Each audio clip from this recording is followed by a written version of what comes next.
홍명보 축구 감독의 이야기도 지금 며칠째 땅 얘기 나오고 있는데 변상욱대 기자. 예. 그렇지 않아도 오늘 기자수첩에서 홍명보 감독 얘기하신다고요? 네, 어제 제대로 다루질 못해서 잠깐 말씀을 드리고 말았기 때문에 오늘 마저 다룬다고. 참 논란이 오래 가네요. 예. 글쎄요. 그러니까 홍명보 감독이 뭘 어떻게 했다는 건지부터 좀 정리를 해주고 가세요. 예. 축구 국가대표팀 홍명보 감독이 월드컵을 앞두고 부동산을 매입했다. 이렇게 구설수에 오르고 있는 겁니다. 신흥 부촌이라고 할 수 있는 분당구 은중동에 위치한 땅을 11억 원에 구입했다라고 하는 것이 월드컵을 앞두고. 그리고 부동산 업자들이 홍명보 감독이 이 기간 중에 나타난 거에 대해서 의아해했다라는 게 언론 보도입니다. 땅 보러 다니는 걸 부동산 업자들이 보고 의아해했다라는 게 이제 언론 보도죠. 여기에 대해서 홍명보 감독의 직접적인 언급은 없습니다. 예. 보도는 많이 나오고 있지만 솔직히 말씀드리면 어느 신문이 쓰고 나머지는 다 지금 베껴 쓰고 있는 겁니다. 취재를 갖다 한 적이 없기 때문에. 홍 감독의 직접적인 발언은 아직까지 없는 상태. 네. 다만 축구협회는 홍 감독이 훈련장 떠난 적 없다라고 어제 입장 밝혔죠. 그렇습니다. 예.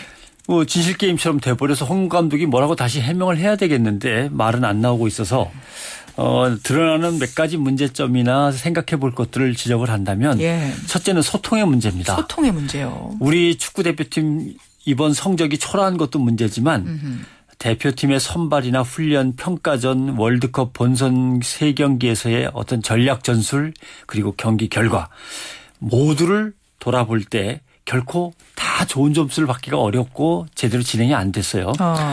이 점에 대해서 축구 팬들에게 뭔가 제대로 사과를 하든지 해명을 하든지 아니면 뭔가 분석을 해서 내놓고 다짐을 해야 되는데 설득이 부족했다. 이게 그래서 그 설득이 부족해서 사람들이 좀 마음속에 화가 차 있는 상태에서 여기서 땅 얘기가 나오니까 불을 붙였다 이 얘기. 그렇습니다. 그다음엔 역시 부동산 문제에 대해서 본인의 설득이나 해명이 부족하다는 것도 문제입니다. 사실을 인정한다는 것인지 아니면 축구협회에 가서 물어보라는 건지 아니면 사실이 아니어서 대꾸할 가치도 없다는 것인지 아직까지 알 수가 없으니까 소통과 대화가 단절돼 있다. 이게 문제 하나고요. 두 번째. 축구협회가 자초한 문제도 있습니다. 사회학에서 사회적 본성이라는 걸 얘기하는데 거기에 이제 희생양의 문제, 사회적 보복의 문제가 있어요. 희생양이요? 그러니까 누군가 잘못이 있으면 처벌이 제대로 이루어져야 되는데 처벌이 약하다 싶으면 사회적으로 공분이 일게 돼 있습니다. 일죠. 예. 홍 감독이 월드컵 참패에 대해서 뭔가 책임을 지고 물러나는 것이 이 정도면 마땅할 것 같은데 다음 호주 아시안 대회 때까지 유임이 됐지 않습니까? 그러니까 여기에서 이제 불만이 또 증폭이 되는 것 같아요. 근데 이게 사회적으로 본능이라는 거죠. 인간의 사회적 본능. 저 사람이 책임져야 되는 거 아니야라고 했는데 앉으면 계속해서 거기에 불만이 생기는 거죠. 사실 홍 감독이 사퇴 의사를 밝혔습니다. 그러나 축구협회 차원에서 만류해서 붙잡았으니까 어떻게 보면 축구협회가 자초한 거죠. 또 하나는 사회적 희생양 문제입니다. 좀 냉담한 문제입니다만 조직 속에서 왠지 동료가 상사한테 막 꾸지람을 듣고 있으면 한편으로는 마음이 좀 편해지면서. 그거는 무슨 말씀. 저는 동료가 옆에서 꾸지람 받으면 불편하던데. 그러니까 나한테는 이제 안 돌아온다. 내가 혼날 이제 시간은 지나가고 있으니까. 본능적으로 그럴 수 있다는 거예요. 이게 사회적 본성이라고 하는 거죠. 그러니까 우리 축구의 본질적인 문제. 축구의 저변이 너무 미약합니다. 초등학교, 중학교, 고등학교, 대학교 축구 경기장에는 아무도 안 가는데 그리고 우리 프로축구 경기장에도 별로 사람이 없는데 축구 국가대표팀한테는 엄청난 걸 요구한단 말이죠. 사실은 우리 저변이 미약하고 그래서 우리의 축구 실력이 사실은 무지하게 딸립니다. 여기에 대해서 자존심이 구겨졌는데 누군가 희생양이 필요한 거죠. 어디론가 풀긴 풀어야 돼요. 대표팀 감독이 이걸 뒤집어 쓸 수밖에 없는 거죠. 그래요.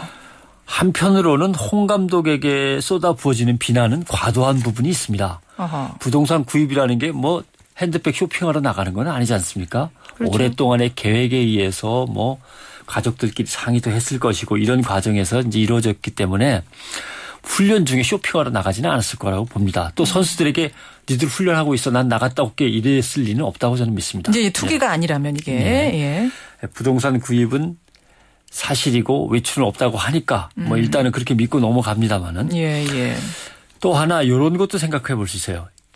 한국적 훈련 문화 또는 동양적 훈련 문화의 소산이다라고 하는 점. 그건 무슨 말씀이세요? 유럽이나 남미의 경우는 축구 대표팀을 장기간 외부로부터 가족으로부터 격리시킨 채로 훈련하지 않습니다. 그래요? 개인의 자유와 사생활을 중시하는 문화 풍토에서 그렇게 시킬 수도 없을 뿐더러 반발이 엄청 크고 효과도 떨어집니다. 장기 합숙은? 당신 한 달, 두 달 가족 만날 수도 없고 외출도 못하고 훈련만 계속해라고 하면 축구 훈련의 효과가 뚝 떨어지는 거죠.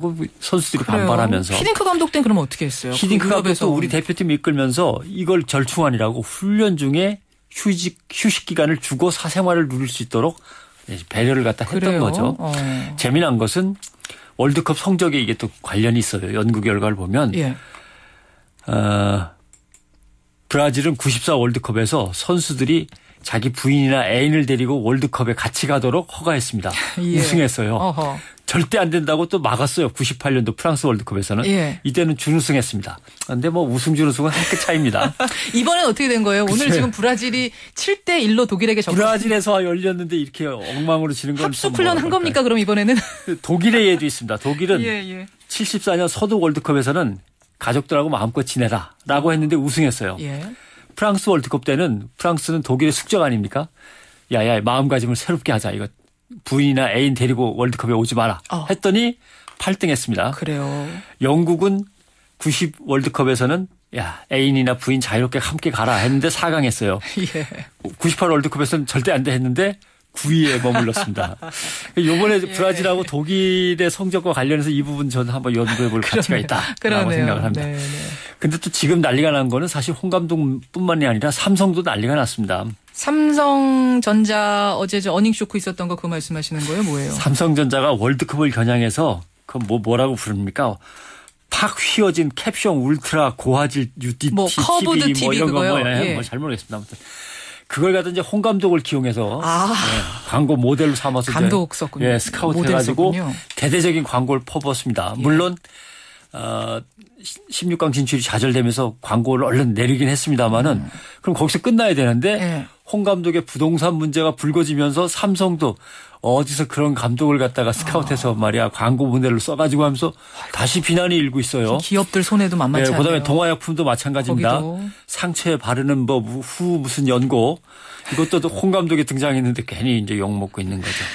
그러나 우리에게 필요한 거는 국민이 하나 되는 월드컵 공동체보다는 지금 국민이 하나 되는 뭔가 세월호 공동체, 생명 평화의 공동체가 절실한 시점에서 이쯤에서 마무리 짓는 것이 낫지 않겠나 생각을 합니다. 이 논란 한번 여러 가지 생각할 지점들 던져주셨습니다. 수고하셨습니다. 고맙습니다.